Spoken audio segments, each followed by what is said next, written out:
नमस्कार, मी कल्पना. श्री स्वामी समर्थ. चला, सकाळची सुरुवात झालेली आहे आणि आज आहे ना सगळे घरीच होते, सुट्टी होती सगळ्यांना. त्याच्यामुळे मग आता सकाळी सकाळी नाश्ता बनवायचा होता इथे. आता नेहमी काही नाश्ता बनवत नाही, सगळे घरी असले का मग तेव्हा पोहे वगैरे बनवते.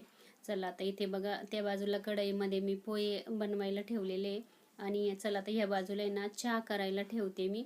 आता इथे बघा पातेल्यामध्ये ना पाणी घालून घेतलेलं आहे. आता 2 कप चहा करायचा आहे. आता चहाची डिटेलमध्ये मी व्यवस्थित अशी रेसिपी टाकलेली आहे, कसा चहा बनवायचा. आता इथे बघा मी छोटासा खलबत्ता घेतलेला आहे आणि थोडंसं ना आलं घेतलेलं आहे आणि त्याच्यामध्ये आपल्याला 2 इलायची घ्यायच्या आणि त्याच्यानंतर त्या कुटून घ्यायच्या थोड्याशा. तोपर्यंत पाण्याला उकळी येऊ द्यायची. आता इथे बघा याच्यामध्ये ना काळी मिरी आणि लवंग आहे, जास्त नाही घालायची. आता जास्त चहा बनवायचं असेल तुम्हाला ना तर 2-3 घातल्या तरी चालतील, पण मी ना एक काळी मिरी आणि एक लवंग घातलेली आहे. पावसाळ्यामध्ये ना आवर्जून घालायची लवंग आणि काळी मिरी आणि आलं. आता तुमच्याकडे गवती चहा असेल ना तो पण घालू शकता, खूप छान असा चहा लागतो. चला, पाण्याला उकळी आलेली आणि जो मसाला आपण तयार केला आहे ना खलबत्त्यामध्ये कुटून घेतला तो आता याच्यामध्ये आपल्याला घालून घ्यायचा आहे. तोपर्यंत मसाला आहे ना 1-2 मिनटं छान असा तो आहे ना पाण्यामध्ये शिजून घ्यायचा, म्हणजे त्याचा खूप छान असा फ्लेवर येतो चहाला. आता इथे बघा त्या बाजूला कढईमध्ये ना तेल घातलं पहिल्यांदा, त्याच्यामध्ये ना शेंगदाणे तळून घेतले, ते बाजूला काढून ठेवले. त्याच्यानंतर ते जिरं, मोहरी, कांदा, हिरवी मिरची, कढीपत्ता ते घालून घेतलं आणि त्याच्यानंतर मी पोहे पहिलेच व्यवस्थित साफ करून घेतले आणि त्या चाळणीमध्ये मी ना धुवून ठेवलेले होते. आता त्याच्यामध्ये मग पोहे वगैरे घालून घेतले, थोडीशी चिमूटभर हळद पण घातली त्याच्यामध्ये. चला, आता इथे बघू शकता चहा ठेवलेला आहे. आता इथे साखर चहा पावडर घालून घेतलेली आहे. आता मला आहे ना चहामध्ये थोडीशी चहा पावडर जास्त आवडते, छान लागतो चहा, असा घट्टसर होतो छान असा आणि चवीला पण टेस्टी लागतो. नाही तर मग चहाची पावडर कमी झाली ना चहा असा पानचट पानचट लागतो. चला, इथे बघू शकता ह्या बाजूला मस्त चहा ठेवलेला आहे आणि त्या बाजूला आपले पोहे पण होत आलेले आहे. आता मिस्टरांना ना असं पोहे आणि चहा सोबत लागतो खायला, त्याच्यामुळं मग हे असं सोबत ठेवत असते मी. आता चला इथे ही बघा माझी ना लुसी पण आलेली होती माझ्याजवळ. ती अशी येऊन उभी राहते पायाजवळ, मला उचलून घे म्हणते ती. ही बघा खूप छान क्यूट आहे, बघू शकता, आणि ती मधून मधून अशी येत असते जवळ माझ्या. चला, इथे बघू शकता पोहे झालेले आहे, बघू शकता इथे तुम्हाला दाखवते आणि चहा पण झालेला आहे. हे बघा असं कमी गॅसवरच आपल्याला छान असा चहा शिजवून घ्यायचा, म्हणजे उकळून घ्यायचा, म्हणजे चव खूप छान लागते. चला, इथे बघू शकता प्लेटमध्ये आता मी पोहे घेतलेले आहे, वरून लिंबू आणि मिस्टरांसाठी चहा पण देते. आता मी काही चहा घेतलेलाच आहे पहिले, मला काही चहा नाही घ्यायचा. चला, त्याच्यानंतर दुपारून बाहेर गेलेली होती आणि इथे मी मेथीची भाजी आणि शेपूची भाजी पण आणलेली होती, छान भेटली ती मला, कोरडी होती एकदम अशी. चला म्हटलं आता मी ना इथे किचनमध्येच बसली निवडायला आणि तिकडे पण बसली ना दुसरीकडे तर मग सगळा कचरा मग भरायला वेळ लागतो, इकडे तिकडे कचरा कचरा होऊन जातो. मग आपल्या आपल्या किचनमध्ये इथे बसली का मग व्यवस्थित म्हटलं चला आता भाजी पण निवडून घेते. चला, आपल्याशिवाय कोणी निवडत नाही भाजी, पण तुम्हाला माहीतच आहे. भाजी एकदा निवडून ठेवलेली असली का मग आपल्याला केव्हाही पण करायला. चला, आता इथे बघा मेथीची भाजी निवडून घेते. त्याच्यानंतर आज बनवायची आहे पातळ मेथीची भाजी. आता भाजी स्वच्छ अशी धुवून घेतली, 2-3 पाण्यानं धुवायची. आणि भाजी धुताना ना एक टीप सांगते तुम्हाला. मोठ्या भांड्यामध्ये ना भाजी घ्यायची, त्याच्यामध्ये ना भाजी टाकायची आणि अशी 5 मिनटं तशीच ठेवायची आणि वरची वरची भाजी काढून घ्यायची.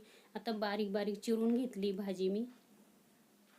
आता इथे बघा कढई ठेवली, कढईमध्ये ना थोडंसं तेल घातलं, त्याच्यामध्ये थोडंसं जिरं घातलं आणि त्याच्यामध्ये लगेच ही भाजी आहे ना ती सोडून दिलेली आहे, बारीक चिरून घेतलेली, कारण का ही भाजी मला ना शेंगदाणे घालून पातळ करायची आहे.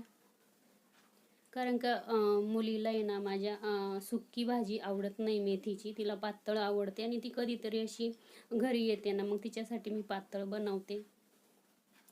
आता इथे बघा भाजी टाकून घेतलेली आहे. आता शेंगदाणे थोडेसे भाजून घेतलेले आणि त्याच्यानंतर 4-5-6 मिरच्या घेतलेल्या आहे, थोडं लसूण घेतलेलं आहे आणि थोडंसं अगदी अर्धा इंच आलं घेतलेलं आहे आणि थोडंसं जिरं आता हे आपल्याला आहे ना मिक्सरला पाणी टाकून छान अशी बारीक पेस्ट बनवून घ्यायची आहे. आता मिरच्या पण तिखट आहे, तर हे बघा 6 मिरच्या घेतलेल्या आहे मी. चला आता इथे बघा मिक्सरच्या भांड्यामध्ये ना हे टाकून घेते आणि आपल्याला बारीक असं वाटून घ्यायचं आहे. आता हे शेंगदाणे जास्त साल निघत नाही, कारण की हे माझे घरचे शेंगदाणे आहे.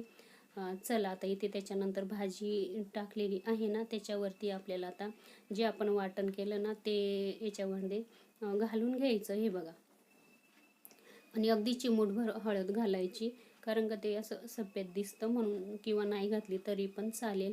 चला इथे बघा आता थोडीशी पातळच छान लागते ही भाजी.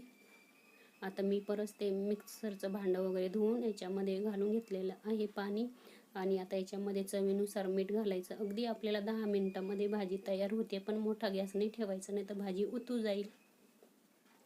चला इथे बघू शकता भाजी पण आपली होत आलेली आहे. गॅस चालूच आहे अजून. गरम गरम बाजरीच्या भाकरीसोबत खूप छान लागते ही भाजी.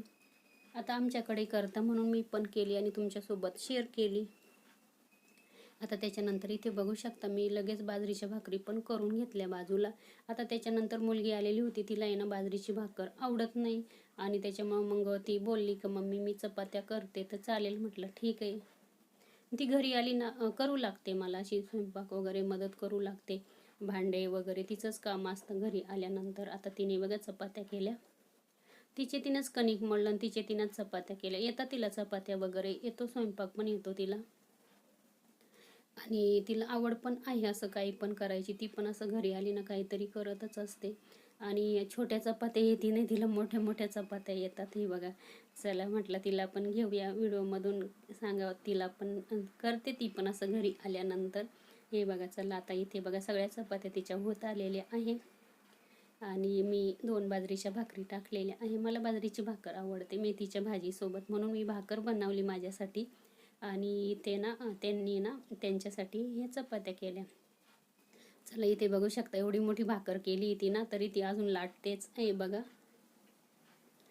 आणि करते स्वयंपाक वगैरे करते. चला आता इथे बघा भाकर पण म्हणता गावाला, आमच्याकडे ना जास्त करून आहे ना चपात्या नाही म्हणती, भाकरी म्हणतात किंवा पोळी म्हणतात. कोणत्याही पण चपातीला ज्वारीची भाकर, कोणत्याही पण याला ना भाकरीच म्हणतात जास्त करून खेड्यागावामध्ये. चला इथे बघू शकता चपाती छान अशी मोठी बनवलेली आहे, आणि हे बघा ह्या पद्धतीने ती करत असते चपात्या पण घरी आल्यानंतर. पण मी जास्त करून नाही देत, कारण की